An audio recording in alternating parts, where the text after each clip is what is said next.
যে দেশে 90% জন মুসলমান, ওনাদের ইমানের উপর যেন আঘাত না আসে সেই ব্যাপারে আমরা তাকে সুপরামর্শ দেওয়ার জন্য এখানে উপস্থিত হয়েছি। ব্রিটিশ আমল থেকে, ব্রিটিশের আগে রাসূলুল্লাহ সাল্লাল্লাহু আলাইহি ওয়াসাল্লামের জমানা থেকে ১৫০০ বছর পর্যন্ত মুসলমানদের একটা পারিবারিক আইন আছে। ওই পারিবারিক আইনের মতে আপনার আমার পিতামাতা আমাদের পারিবারিক জীবন সেই হিসেবে পরিচালিত হয়ে আসছে। ১৯০ বছরের ব্রিটিশ শাসনে খ্রিস্টান ব্রিটিশরাও পারিবারিক আইনের মধ্যে কোনো হাত দেয় নাই, তারা মুসলিম পার্সোনাল লকে মেনে নিয়েছেন। বর্তমান যে নারী নীতিমালা, একটা নারী নীতিমালা তৈরি করা হয়েছে এবং এই নীতিমালার মধ্যে ইসলামে মানুষের যে উত্তরাধিকার আইন দিয়েছে, ওই উত্তরাধিকারী আইনকে পরিবর্তন করার জন্য বিভিন্ন প্রস্তাব এসেছে।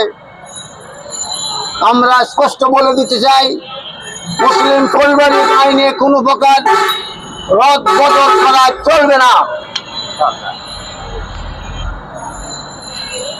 আল্লাহ তাআলা পবিত্র কোরআন শরীফের মধ্যে মেয়েদের জন্য উত্তরাধিকার সম্পত্তিতে ছেলের অর্ধেক দিয়েছে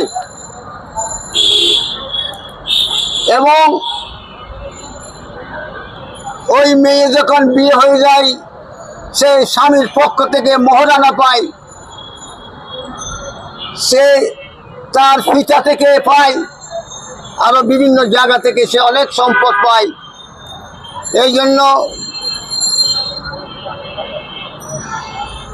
ভাইয়ের উত্তরাধিকার সম্পত্তি থেকে অর্ধেক অর্ধেক পাওয়া, এটা যেমন আইন বিরোধী, এটা মানবতা বিরোধীও।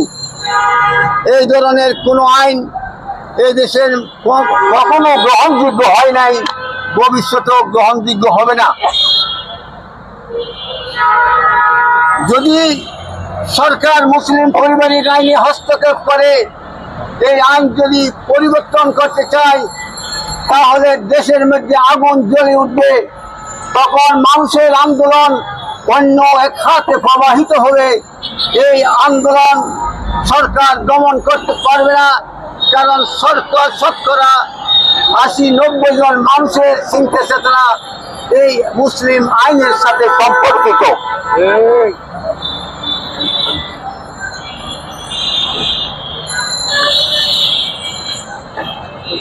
বিবাহ শাদী এবং পরিবারের মধ্যে জাতিসংঘের যে নীতিমালা, এইখানে বাস্তবায়ন করার জন্য প্রচেষ্টা চালানো হচ্ছে। এই নীতিমালা বাংলাদেশের 90 জন মানুষের চিন্তা চেতনা, ধর্মীয় মূল্যবোধের সম্পূর্ণ বিরোধী। আমরা এই পথ থেকে সরে আসার জন্য আমাদের মাননীয় প্রধান উপদেষ্টা সাহেবকে অনুরোধ করব। আমি আশা করি আমাদের জাতীয় মসজিদ বাইতুল মোকাররমের খতিব সাহেব আছেন, বিভিন্ন ইসলামিক দলের নেতৃবৃন্দ আছেন, উলামায়ে কেরাম আছেন, মাননীয় প্রধান উপদেষ্টা এই সমস্ত বিজ্ঞ উলামায়ে কেরামের সাথে পরামর্শ করবেন। এই নারী নীতিমালার মধ্যে যে সমস্ত বিষয়গুলো কোরআন সুন্নাহ বিরোধী, উনি এই বিষয়গুলো বাদ দিবেন।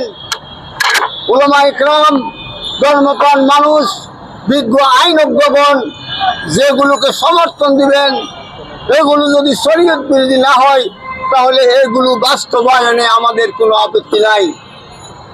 আমাদের দায়িত্ব মুসলমানদের কাছে এই বিষয়গুলো উপস্থাপন করা।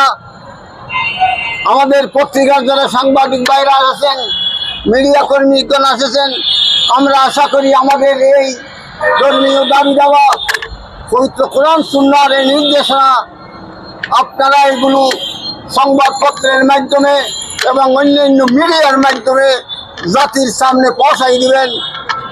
সরকার যেন এই জিনিসগুলো দেখা যেন এগুলো সংশোধিত হয়, দেশ যেন হানাহানি রক্তারক্তির দিকে যেন না যায়।